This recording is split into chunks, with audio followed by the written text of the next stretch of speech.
ما دوه ټکي ویلي دي وخت ګور حام میم حی او میم دا د قرآن یو آیات دی ښه دوه ټکي هم آیات دی حام میم درې ټکي هم آیات دی الف لام میم یو آیات دی حام میم بل آیات دی ما دا دوه ټکي ووي حام میم د دې په معنا الله عالم دی د دې په معنا څوک نه پوهېږي مفسرین د دې رموز ذکر کوي مجاز حقیقت الله ته معلوم دی مجاز ذکر کوي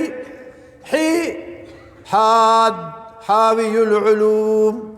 حی د حاوی العلوم نه دی قرآن په ټولو علومو حاوی دی که نه ادله د شرع څلور دي اول کتاب الله سنت رسول اجماع قیاس ادله د اول قرآن دی حاوی الحجج حاوی دی په ټولو دلایلو قرآن حی حاوی الحجج او میم ماحی الشبه محو کون کے شبو دے شک شبی و بوزی تنزیل الکتاب دا منزل کتاب دا تاسو بچی چې وایي منګه تاسو وایو قرآن ته کښېنئ شبې شکونه به هر څه ختم شي او حاوي د په ټولو دلایلو شک شبې به ختموي دا منزل کتاب خدای دې ورته موږ ټول راولي الله دې ورته موږ کښېنئ حامیم حی حیات الباطن حیات باطن دے دن دے رڑ ژوندے کئی حیات الباطن رڑ بدے ژوندے کئی میم ملاحت الظاہر صفائی ظاہر ظاہر بدے شریعت سر برابر ہے تنزیل الکتاب دا منزل کتاب استاسو بچو ختم کرو دا کتاب بدے باطن او ظاہر دا دوڑ بدے ٹھیک کئی خواہ دا منزل کتاب خدای دې زموږ ظاهر په قرآن ټیک کی او باطن دې الله په قرآن ټیک کی دا ذمہوار کتاب دی حامیم حی حاد النظر صحیح کون کے دا نظر دے ستا نظر به بیا صحیح تو به کافر مسلمان پاک پلیت حلال هر څه به پیژنې ښه حاد النظر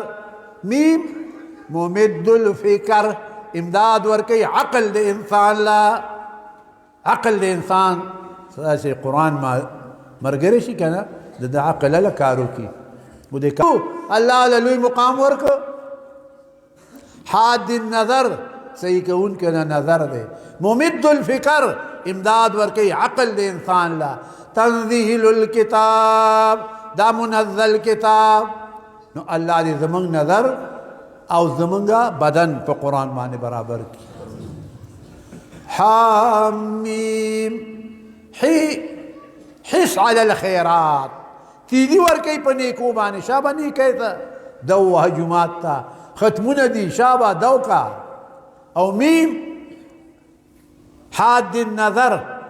تیدون کے دے نظر دے حس علی الخیرات تیدی ورکی پا نیکو بانے امیم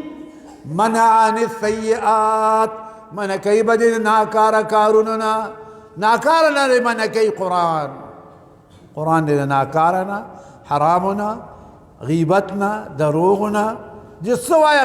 جستا نقصان بھی دے دین و دے دنیا دا غیر دے قرآن منع کئی تیدی در کئی پنے کئی منع کئی بدے ناکارا کاروننا تنزیل الکتاب دا منزل کتاب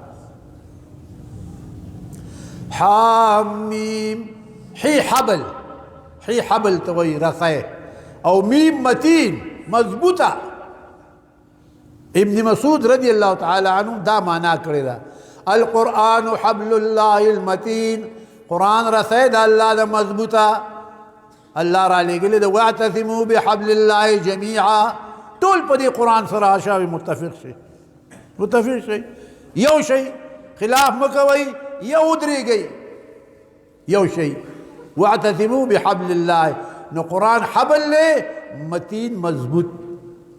مضبوط خطور سرون خلا لا فی انفصام لها یا قطع کے دل نشتے دے خدای دی منگا تاسو دا قرآن